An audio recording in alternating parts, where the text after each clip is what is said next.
Well, welcome back to Lucore Automotive Services. Today, I'm on an adventure. Actually, we're on two adventures at the same time. We need some spare parts for the redneck burnout truck, some spare pieces, because we're probably going to break some stuff. We have recently gotten that car up and running. Went and did burnouts at Quaker Steak.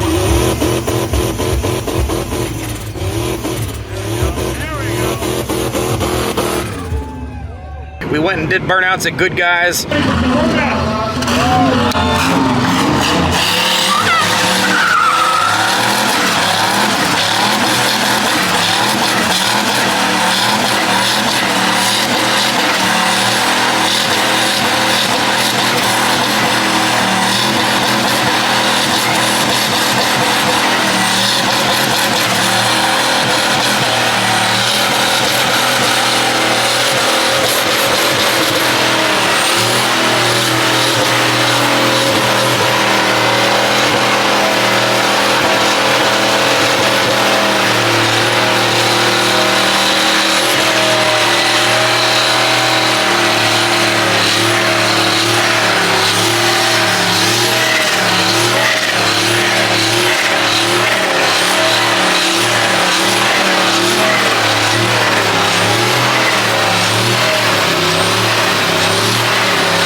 And we have not a lot of oil pressure, and we have some bad noises out of the transmission. Good news is, Facebook Marketplace for the win. Scored ourselves a brand new, gently used NV 3500 5-speed manual transmission, which is exactly what's in that redneck burnout truck right now. And Rich, as I am down in the southeast, has gone about an hour north of the shop to go pick up 5.3 LS. You know, it's going to be low mileage, gently used, all of those buzzwords that you do when you buy things off Facebook Marketplace. And that should give us everything we should possibly need that we're probably going to blow up in the very near future for our burnout truck. So, good news is, I've got a lot of great driving ahead of me to get back to Columbus. The bad news is I've got a transmission sitting in the back of my wagon that's not strapped down, so I can't really drive very fun. Also, would be terrible if I wrecked, because I would probably die, which I don't want to put that on camera. So, it's an adventure. Hopefully you guys are here to enjoy this. I don't know if we're going to use these parts or not, if I'm even going to use this footage or not, because Rich may or may not have filmed anything. If he didn't, then I won't use it. If he did, let's cut to Rich and see what the heck he's doing. Rolling in the redneck truck because it was the quickest thing that I had to haul an engine. As you guys are probably well aware, I knocked the rod bearings out of the engine that's in this thing and slipped some bearings in it. We're pretty sure this engine's not going to live forever, so decided to pick up a spare engine. Luckily for me, it fell up here in Kenton, Ohio. Just happens to have a LM7 5.3 liter for sale for $250. That sounds like a perfect candidate for a replacement for this engine when this one gives up the ghost.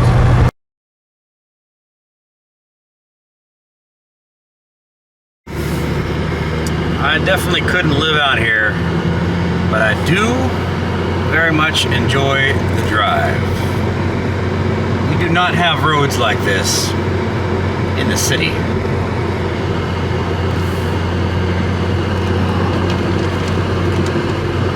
Ugh.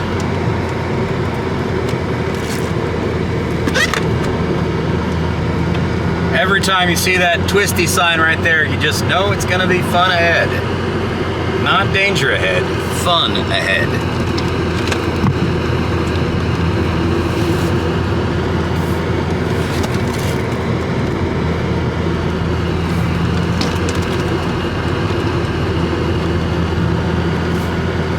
Maybe not quite as fun when you got a transmission rolling around the back of your wagon.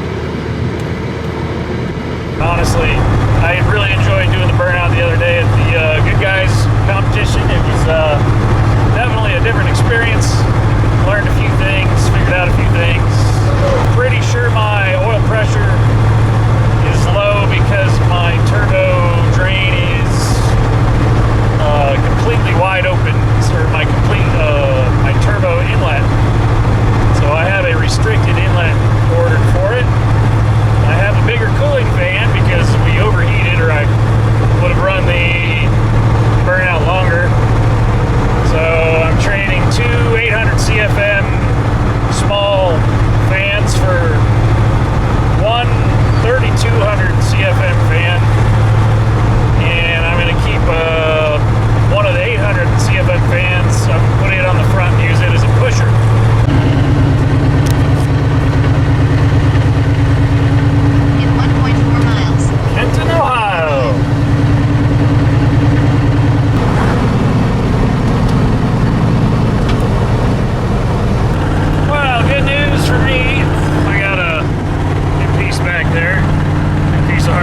thing are so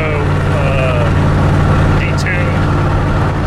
Anyway, my AFRs are all over the place, and ironically, my AFR gauge is trying to work right now, which is funny, because I haven't seen it work in quite some time.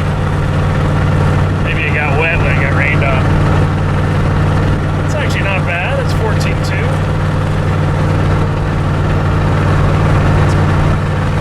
Actually reasonable. Alright. That makes me feel better. Filled fuel cell up with fuel before I came up this way. I got up here and I can still see basically 3/4 of a tank probably still, so it's actually getting pretty good fuel efficiency. I don't know what it is actually getting because I don't have a speedometer. But I will be able to calculate how many miles I travel after this trip, so I'll fill it back up and have a rough estimate. It's probably better than what he's got in the factory.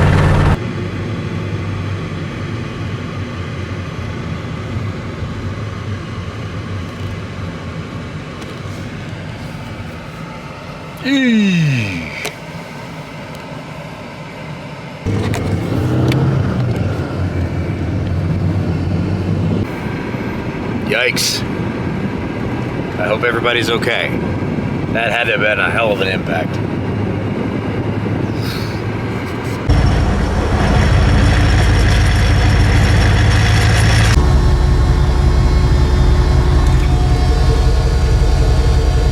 AFR is not reading. I haven't figured out why that's doing that. And this one's not reading either, but sometimes they'll both operate.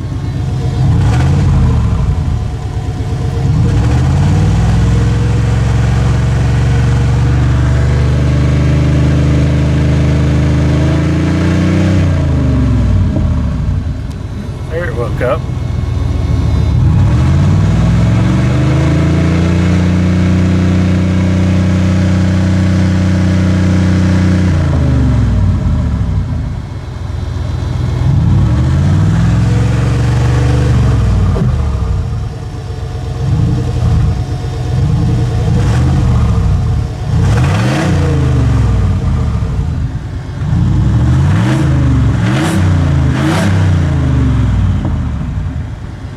I don't know. Something is amiss with my O2 sensors, that is for sure. Alright. Got a little junkyard LS. Fits in the bed perfectly. Now that I realize I have a perfect engine toter, I'm going to have to make brackets so that the plate will fit back in the hole and not be dangerous, but can also still be pulled out of the hole so that I can go to the junkyard and get engines. It's hilarious. So that's the new to me 5.3. Got 882 heads on it. I don't know if that's a good head or not. 862 heads. Aluminum heads, cast iron block, serpentine system, AC compressor with tensioner, starter, full accessory drive, coils, wires, coils, no wires, no manifold, intake manifold that hasn't been ground on, which is actually stronger than the one I have. That's been all ground on.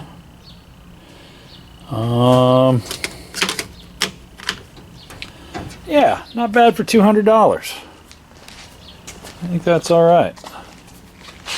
It's free. I rolled it over there. I felt compression on some of the cylinders. Some of them felt mediocre, but it was allegedly driving when it was pulled from the vehicle. We'll see. 150, 160, 250,000 miles. Who knows? You don't know if it was ever changed out before that guy pulled it out of the truck with the 150,000 miles on it. So, although it doesn't have any ink on it like most junkyard engines do, so that's a good sign. Well, I'm gonna probably pull this thing apart and clean it up and get it prepared for its next life. In the meantime, we're going to continue running the engine that's in this truck until it no longer wants to turn. And I don't know when that'll be, but we're going to find out for science. We're going to put this thing on the dyno and see what kind of horsepower this thing's making currently. And then we have some trinkets and good components from Ace's fuel injection that we're going to be swapping out on this truck and getting it set up correctly. That should be interesting because it's a brand new product that they've just released here recently, and I'm going to be really excited to put it on here. I know it's going to look good. It's probably worth more than the entire truck, but it should make it operate wonderfully. So that was pretty good. That was a 2-hour trip. 1 hour out, hour back. Shut it off, turn it back on. The engine definitely is the maximum weight capacity of anything I can put in this truck with its current rear leaf spring setup. So we'll have to work on that a little bit at some point. I do have a new 3200 CFM cooling fan coming for it, so that'll be nice. That'll probably be better. I was actually cruising down the freeway in this thing at 70 mile an hour, and I turned the cooling fans off, and the radiator does everything it needs to do just with airflow to cool this engine. So with it sitting still during burnouts, I just need to get enough airflow going across the radiator so that it's dissipating the heat. Because that was the problem that stopped us on our burnout at Good Guys, was I actually popped one of the vapor lines off the back cylinder head on the passenger side. Otherwise, I would have continued that burnout until the tires were completely gone. But when the engine temperature said 260, I was like, that's my cue. Well, there she be. NV 3500. We got all 5 forward gears. 1, 2, 3, 4, 5, and reverse. This feels good. No major play there. Rolls over and doesn't make any crunchy sounds on the inside. So it's probably good. Properly dirty, of course, because it's came out of a tree line. But all things considered, it's pretty good. And we even have a factory shifter to replace that questionable unit that's already in the truck at the moment. So there you go, guys. The literal exact example of why people are doing junkyard LS stuff. $200 in a motor, intake to pan, including a starter, coils, serpentine system, everything. $200 in a transmission, so $400 bucks. We got a whole brand new drivetrain for this truck. Now, hopefully we don't need to replace all this stuff anytime in the very, very near future. We'll probably want to go through and clean things up, inspect, and make sure that things are good. Rich and I were talking just a little bit ago about this, and we're probably going to at least go a little bit through that transmission and a little bit through the engine, so we can probably count on it in case something fails. What you don't want to end up with is a catastrophic failure on your engine, and then a backup engine. You go through the whole process to swap it out, and you end up with a bad backup engine. Ran into that on my AMX, and that's what started the whole snowball on me building engines for the AMX. So we want to avoid that kind of situation, but this is literally a perfect example of why people build junkyard LSs. $400 bucks, you got a whole brand new drivetrain. So hopefully this project will continue to move forward quickly. I know this is a little bit different than most of you guys are watching. Normally you're here for this classic car stuff. That one there, or that one there, or all of the other ones that are around here. That one there. But it's summertime. We're having a little bit of fun with some of our own toys and trying things a little bit different. See if it's something you guys want to be involved in and want to be interested in. For all of you guys who are paying attention to this build, I appreciate it. For those of you guys who are not really paying attention, you're not here, so I don't really care. But we're trying to kind of try a couple of new things and give you guys a little bit more of an experience as far as what Rich is actually getting out there to do and have some fun. Very, very cool experience to see him kind of going out there now and going to car shows and going drag racing even. We didn't have any video of that, but he did do some drag racing the other day.